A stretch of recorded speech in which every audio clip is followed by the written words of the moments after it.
But having said all this, let's come to the crux of it. The most important point. Your strengths, my dear friend, your strengths and your powers within are your game changer. You want to change the game of your career, your job? You want to rewrite history of your life? You want to turn a new leaf in your life? Then I would say your strengths, your power, they're all inside you, within you, right? If you need to pursue a career of your choice, you have three choices. Number one, stop, analyze, think about, identify, then start and do something different. So stop, start and do. There is an action. Stop to pause, analyze, get ready, take the first steps, right? One step is better than no step at all, and act on them. Like your entire life depends on them.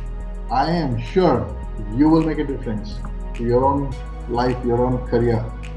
Your awareness of your unknown weaknesses, your blind spots and limitations are keys to eliminating possible threats to your success. Yes, while we say you focus on your strengths,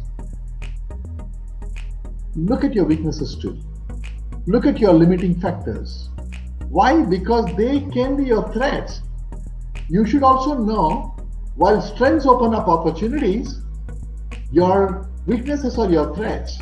So if you don't know how to deal with the threats, then that could be a problem. So that awareness is important. So when you're doing strength analysis, you're also indirectly doing your weakness analysis. But what is the game changer? The game changer is your firm belief in your strengths, your firm belief in your ability to work on your capabilities. That will change the game in your favor. So the whole job is find out what is your strengths, how are you going to make the change, and that's where. In fact, today, one of my colleagues sent me a list of companies from across the world. Some of the best known brands are closing down because of the COVID situation. And well-known names, I'm sure those messages are circulating everywhere. Right? Many of them are going bankrupt. At the same time, while you hear all the sad stories, airlines closing down, right? Some other company going through bankruptcy, that this, employees being fired, etc., etc. Mind you, there are companies which have suddenly found an opportunity, right? And they're suddenly doing well. Millions are pouring in. That means it is the same COVID situation, right? If the company knows how to use, or the individual knows how to use one strength, in the same situation he is minting where others are struggling. Please mind you, Anil Ambani and Mukesh Ambani, when the father left this world, both of them had almost an equal property. Today, one is amongst the top 10 richest persons in the world, the Mukesh Ambani, and the other one is a banker. At one point, both of them had almost an equal kind of money. So now that will tell you, it has got nothing to do. It's your mind game. It doesn't matter what level you are, right? If I don't know how to use my strengths, I could lose it, all right? Another great example is definitely Vijay Mallya. His father, Vittal Mallya, right, was a major business success. But what happened to our dear friend? Today he's lost everything, virtually on the run. Right now, that means while the rag to riches is a good story based on the strengths, riches to rags is also a story based on weaknesses. So that is why we say, you want to make a game changer, you can.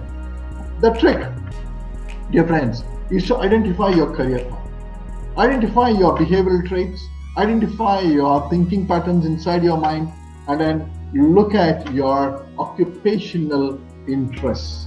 Yes, you see some names there. They are the names of some of the psychometric assessments, which will help you. FITS based on Carl Jung, Feeler, Intuitor, Thinker, Sensor. That's where FITS comes from. Helps you how your mind actually thinks. by birth, by genetics, by heredity.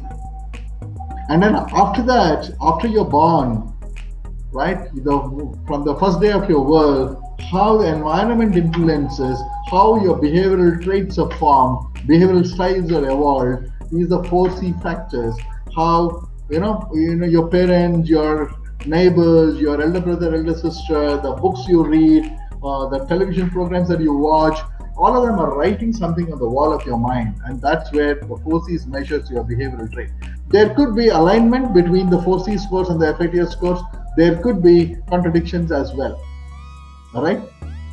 Depends on how the nature was nurtured, or nature was supported, or nature was, because thinking FATS is nature, 4Cs is nurture. So if there is a contradiction in the nurturing methods, right? Oh, then there is a problem. And you can understand. That's why you can identify a career path of what happened in your thought process. It's all mind. It's all measuring your mind only. Right? PPC 20 are people performance competencies, 20 competencies. Right? Big 5 divided into 20 competencies, which will tell you what are your occupational interests, what competency you are already naturally developed, or what is the potential, where you should focus, where are you now, have you already developed it, or where? So it's like a Pandora's box. It is like we call it very fondly a psychometric horoscope. It is so easy to tell somebody as to what is the right way. In order to identify your career path, my dear friends, objectively, not subjectively, right, as to what is right for you. The scientific assessments like FATS based on Carl Jung, 4Cs based on the research of Dr. William Moulton Marston, or PPC 20, People Performance Competency, based on Richard Boyatzis, and MI, Multiple Intelligence, an outcome of Howard Gardner's work, etc., etc. There are so many other assessments play a very, very vital and critical role.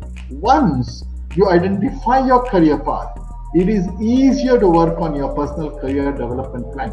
That's why once you identify the path, then you say, okay, I want to go there, right? Let me get ready for it.